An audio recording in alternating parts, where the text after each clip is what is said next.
You're listening to AI Prism from Seoul Economic Daily. It's Thursday, May 21.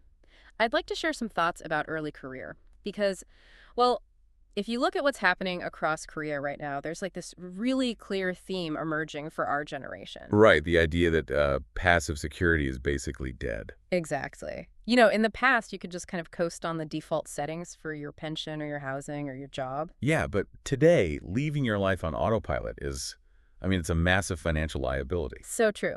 So we're doing a deep dive today to figure out how you can actively audit your career and, well, protect your money. And the cost of being passive is probably most obvious right now in our retirement accounts. Like Korea's Tojik Youngjum, that's the workplace pension system, it just hit 501.4 trillion won. Wow, wait, so that's roughly 358 billion USD. Exactly.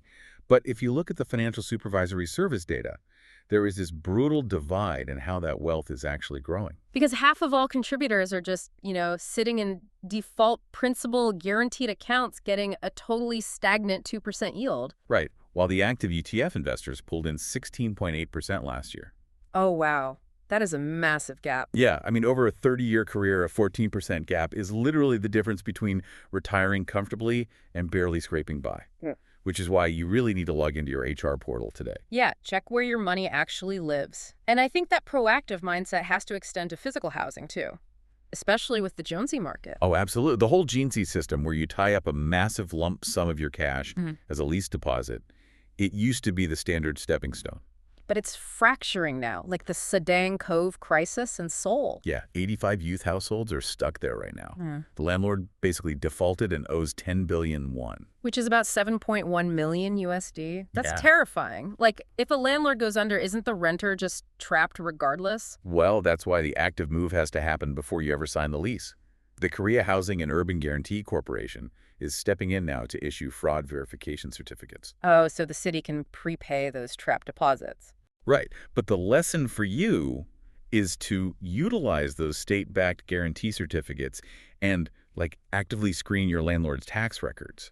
Don't just assume the system will catch you if things go south. Okay, so audit your landlord, and you also need to audit the machines replacing your daily tasks, right? Because Korean banks are deploying AI across, 29 different job functions? Yeah, a lot. Wait, so if AI is already generating wealth reports and writing code, aren't early career staff going to be obsolete, instantly? What's actually left for a junior analyst to do?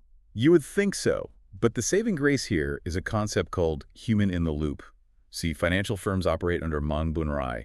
Which are those strict network separation rules, right? Exactly. They can't just plug customer data into a public cloud AI. They have to build these isolated on-premise systems. And financial regulators demand that every single AI output is explainable and auditable. Oh, meaning the machine can't be held legally accountable, but a human can. You got it. So junior staff who can actually interpret, validate, and manage those AI outputs, they're becoming the most valuable assets in the room. So the entry-level skill is shifting from data generation to AI oversight. That makes sense. But that structural shift is definitely generating intense anxiety for workers. Which perfectly explains the historic labor fights boiling over at the major cable conglomerates right now. Yeah, look at the Samsung electronics strike starting today. They're fighting over a bonus pool worth 40.5 trillion won. That's roughly 28.9 billion USD. Right, and it comes down to the mechanics of the OPI, the excess profit incentive. So workers aren't just asking for more money, they actually want a transparent formula for how those excess profits are distributed. Right, exactly. They want to say in the architecture of their compensation. And tech is jumping in too. Yeah, Kakao just passed its first ever strike vote, heavily driven by AI job insecurity. Plus, we are seeing subcontract workers really flexing new legal muscles. Like at SK Hynix, they posted 45 trillion won, around 32.1 billion USD in profit, but paid contractors minimal bonuses. Wow, but that's where the new yellow envelope law changes the game, isn't it? Yeah, by legally expanding the definition of an employer, that law physically empowers subcontract workers to bypass the middleman agencies. So they can demand direct bargaining with the parent company.